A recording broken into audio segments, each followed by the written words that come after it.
There's been a noticeable change in tone from the mercurial U.S. president. Donald Trump described his call with Canada's Prime Minister to reporters a short time ago. Apparently, the two leaders are now on a first-name basis, but that may not matter. Trump was blunt when asked if he would still follow through on his promise to impose more tariffs. Well, absolutely, but we had a very good conversation. Mark called me today at 10 o'clock. We put out a statement. We had a very, very good talk. He's going through an election now, and we'll see what happens. But we have Liberation Day, as you know, on April 2nd, and I'm not referring to Canada, but many countries have taken advantage of us. We'll get Mark Carney's version of how things went this hour. He's expected to speak, and we'll bring that to you live when it happens. The CBC's Karina Roman is tracking all the latest developments. She joins us from our Ottawa bureau. So, Karina, what else do we know about this call? So let's put out there, this is the first call between the two since Mark Carney became Prime Minister. There was much speculation that the call would happen before there was an election, but that didn't happen. It happened now. And, you know, you heard from the president there. He's saying that it went quite well, and he certainly said so on Truth Social with a post this morning after the call, which I think we have a copy of, where he said, "I just finished speaking with Prime Minister Mark Carney of Canada. It was an extremely productive call. We agree on many things, and we'll be meeting immediately after Canada's upcoming election to work on elements of politics, business, and all other factors that will end up being great for both the United States of America and Canada. Thank you for your attention to this matter." Now, obviously, people reacting in pointing out that he said Prime Minister, not Governor. There was a positive tone. He's talking about benefits to both countries, which in itself, Canada is a country. He's not mentioning the 51st state.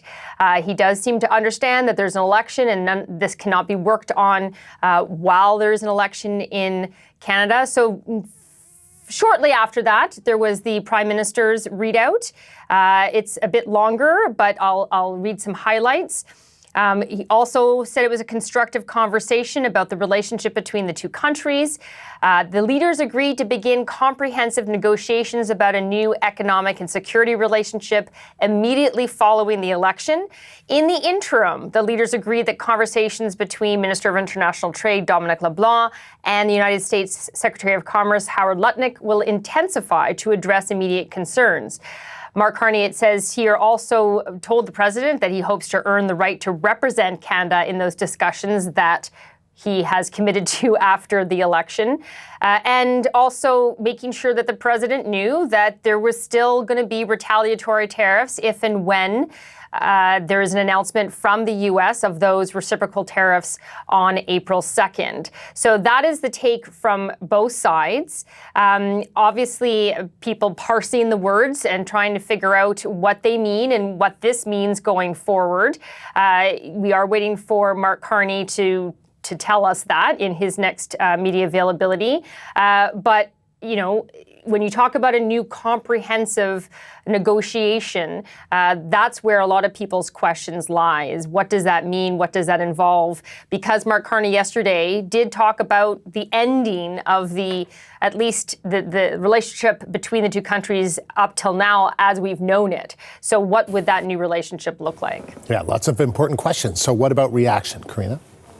Well, of course, we're in an election campaign. They're all on election campaign stops, well, except for Mark Carney today, who is doing prime ministerial business. But instead of really having to address what they're promising on the campaign, they're addressing this big issue, including Pierre, who was asked his thoughts on perhaps a new tone that seemed to come out of the call today. Have a listen to what he had to say. Well, let's hope that there is a change in tone. We want to put an end to this crazy tariff chaos. We have the best trading relationship in the history of the world. Why not continue and grow that trading relationship as two separate sovereign nations? My message to President Trump is that true free trade without tariffs will allow both of our economies to separately grow stronger. Bloc Québécois leader Yves-François Blanchet also just in the last hour answering questions on his thoughts, clearly has some concerns over how Mark Carney is going about this and what he might or might not have agreed to. Have a listen. But he just said to Mr. Trump, in order not to have a bad message afterwards, that everything was on the table. Everything is on the desk of the President of the United States, including lumberwood, supply management, culture, strategic minerals, and aeronautics, and everything is on the table.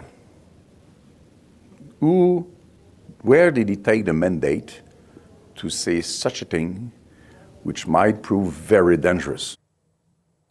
Now, that is how Blanchet is interpreting the word comprehensive. I'm not sure that that is how everyone would interpret that, but those are his concerns, obviously.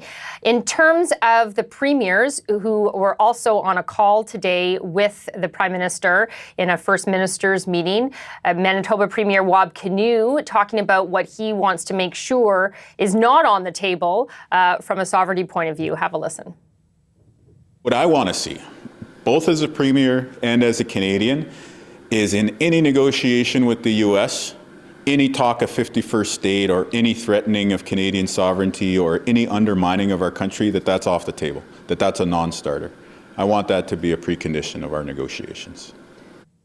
Mark Carney certainly has said that for him that is a precondition, that if there are going to be broad-based negotiations, the stuff about the 51st state has to be stopped and the sovereignty of Canada be recognized. I'm pretty sure all the leaders, to be honest, would have that precondition if they were going to negotiate with Donald Trump going forward.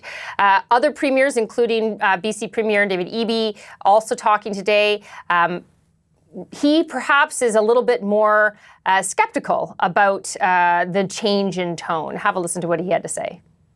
I am glad that the Prime Minister had a positive call with the President, and I'm also skeptical about the long-term of that positive relationship. So I would count myself as a hopeful skeptic, and I urged the Prime Minister to work with our allies around the world. The President is attacking countries everywhere right now.